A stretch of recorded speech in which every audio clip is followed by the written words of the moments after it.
Praise the lord. దేవుని నామానికి మహిమ కలుగును గాక.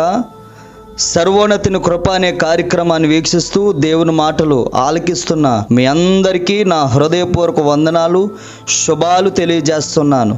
ప్రియ దేవుని బిడ్డలారా, ఈ దినము కొరకు ఏర్పాటు చేయబడినటువంటి దేవుని వాగ్దానం సామెతల గ్రంథము 9వ అధ్యాయం 11వ వచనం. నా వలన నీకు దీర్ఘాయువు కలుగును, నీవు జీవించు సంవత్సరములు అధికములగును. సర్వోన్నతుడైన దేవుడు ఈ దినాన్ని మనకిస్తున్నటువంటి వాగ్దానము మన జీవితాల్లో నా ప్రభువు నెరవేర్చును గాక. నజరేయుడైనటువంటి యేసుక్రీస్తు నామములో మాత్రమే మన జీవించు సంవత్సరములన్నీ కూడా అధికములగును గాక. నీ తండ్రి నిన్ను ఆశీర్వదించి ఒక గొప్ప వాగ్దానాన్ని నీకు ఇస్తూ ఉన్నారు.